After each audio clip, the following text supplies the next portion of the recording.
అందరికీ నమస్కారం అండి. Welcome back to my channel. ఈరోజు నేను గార్డెన్కి ఫెన్సింగ్ ఈజీగా ఎలా చేసుకోవాలో చెప్తున్నా అండి.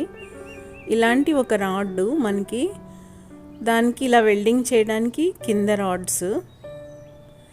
ఈ రాడ్ మన లెంత్ ఎంత కావాలో అంత తీసుకోవాలండి. మీరు ఐరన్ తీసుకోవచ్చు, వుడెన్ కూడా తీసుకోవచ్చు. వుడెన్ అయితే పాడైపోయే ఛాన్సెస్ ఎక్కువ ఉన్నాయి కాబట్టి ఐరన్ తీసుకున్నాను. ఇది ఆల్రెడీ పాతదేనండి, దొరికిందనమాట. దొరకడం అంటే మనమే యూజ్ చేసేసినవి వ్యవసాయం పనుల వాటిలో ట్రాక్టర్స్కి వాడిందనమాట. అయితే ఈ మెస్ అండి, ఇది 10 రూపీస్ అనమాట. ఒక స్క్వేర్ ఫీట్ మనకి 10 మీటర్స్ పట్టిందండి. దాన్ని మనకి ఎంత ఎత్తు కావాలో అంతా కట్ చేసుకుని, ఇది కూడా ఐరన్తో తయారు చేయబడిందేనండి, కాకపోతే గ్రీన్ కలర్ అనమాట. ఇలాగా ఇంకొక వైర్, ఇలాంటి మెష్ వైర్ తీసుకుని కట్ చేసుకుని వీటితోటి ఇలాగా బైండ్ చేసేసుకోవాలండి. సో దాట్ ఫిక్స్ అయిపోతుంది అన్నమాట మన మెస్. ఈ రాడ్కి యానిమల్స్ నుంచి ప్రొటెక్షన్ చేసుకోవడానికి అని చెప్పి ఈ ఫెన్సింగ్ వేస్తున్నామండి. ఇది బయట గార్డెన్ అన్నమాట. మేకలు గొర్రెలు వచ్చి మందార ఆకుల్ని, కొందరేమో పువ్వుల్ని ఫ్లక్ చేయడానికి మొత్తం ప్లాంట్ అంతా పీకేస్తున్నారండి. సో ఇట్లాగా ఎడ్జెస్లో ఇలా రౌండ్ చేసుకుని బైండింగ్ వైర్ తోటి, అది కూడా ఐరన్తో, ఇలా ఫిక్స్ చేసేసుకుని మొత్తం మెస్ని ఇలా ప్రిపేర్ చేసుకున్నామండి. చూడ్డానికి లుక్ కూడా చాలా బాగుంది. మనకు అయిన ఖర్చు 200, పట్టిన టైము 1 అవర్ అనమాట. కొంచెం 1 అవర్ మనం హార్డ్ వర్క్ చేస్తే మన గార్డెన్కి మంచి ఫెన్సింగ్ ఏర్పాటు అవుతుందండి, యానిమల్స్ నుంచి ప్రొటెక్ట్ చేసుకోవడానికి. మీకు కూడా గార్డెన్స్ ఉన్న వాళ్ళకి హెల్ప్ఫుల్ అవుతుందని ఈ వీడియో షేర్ చేస్తున్నాను. ఇక్కడ బ్యూటిఫుల్ మొక్కలకి ఒక సేఫ్ గార్డ్గా కూడా ఉంటుంది. అందులోంచి మనకి మొక్కలు కూడా ఈజీగా కనిపిస్తాయండి.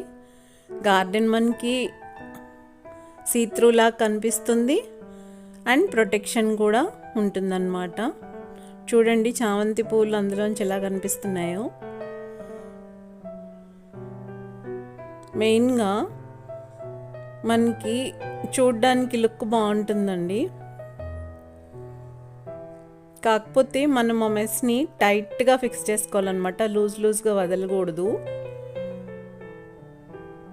ఇవి తెల్లగన్నేరు పువ్వులండి, ఇవి డ్రెస్సీనా. ఇదంతా బయట గార్డెన్లో ఉన్న మొక్కలు అన్నమాట. ఇవి బోగన్విలియా అండి, మస్టర్డ్ కలర్. ఇప్పుడిప్పుడే బ్లూమ్ స్టార్ట్ చేసింది. వీటికి నేను ఆల్టర్నేట్ డేస్ వాటర్ ఇస్తానండి. And next step vermi compost ఎలా తయారు చేశానో చూపిస్తున్నా అండి. చూడండి, ఈ టీ పౌడర్ లాంటి వర్మి కంపోస్ట్ తయారు కావడానికి మనకి 1 మంత్ పట్టిందనమాట. ఓన్లీ ఆవు పేడతో తయారు చేసిన వెర్మి కంపోస్ట్ అండి ఇది. ఈ వెర్మి కంపోస్టు అనేది ఎలా తయారవుతుందో చాలామందికి తెలుసు. కొందరు కిచెన్ వేస్ట్ నుంచి ప్రిపేర్ చేసుకుంటారు, కొందరు డ్రై లీవ్స్ నుంచి కూడా తయారు చేసుకోవచ్చు. ఇక్కడ నేనైతే ఆవు పేడని యూజ్ చేసి తయారు చేశానన్నమాట. 1 మంత్కి మనకి ఇలాంటి పొడి లాంటి చక్కని వర్మి కంపోస్ట్ తయారైందండి. ఇది మనకి పొలానికి యూజ్ అవుతుంది, మొక్కలకి కూడా చాలా యూజ్ అవుతుంది అన్నమాట. మొక్కలు పెట్టేటప్పుడు ఈ వర్మి వేసి మనం మొక్కలు పెడితే అది ఇంకా మనం చూసుకోక్కర్లేదండి. తిరిగి లిక్విడ్ ఫెర్టిలైజర్స్ ఇస్తే చాలు. ఒక వర్మి కంపోస్ట్ ఇస్తే ఇంకా ఏ ఫెర్టిలైజర్ ఇవ్వాల్సిన అవసరం లేదండి. 15 డేస్కి ఒకసారి కొంచెం వర్మి కంపోస్ట్ ఇచ్చి డైలీ వాటర్ చేసుకుంటే చాలు. వెర్మి కంపోస్ట్ అనేది ఎర్త్ వామ్స్ తయారు చేసేది కదా. నేను ఎలా చేశానో చూపిస్తున్నానండి. ఆవు పేడ నుంచి సేకరించి ఇలా 2 నూతి వరలు లాంటివి తెప్పించుకొని ఈ 2 వరల్ని ఫిల్ చేసేసానండి. 10 డేస్ ఆవు పేడ పట్టిందనమాట.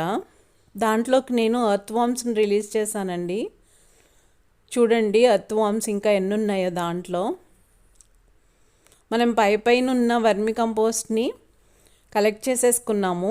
అడుగున ఇంకా తయారు కావాల్సింది ఉందండి. ఇగోండి చూడండి ఎన్ని వర్మీస్ ఉన్నాయో earth worms.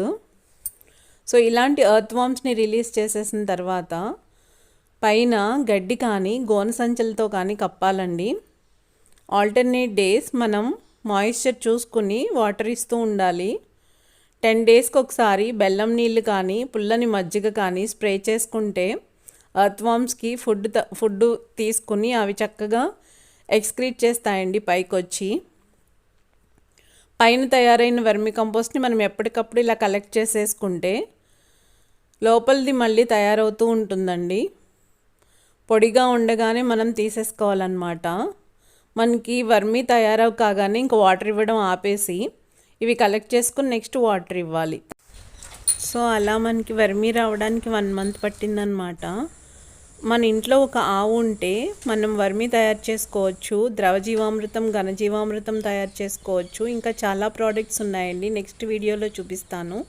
Thank you for watching friends. Bye.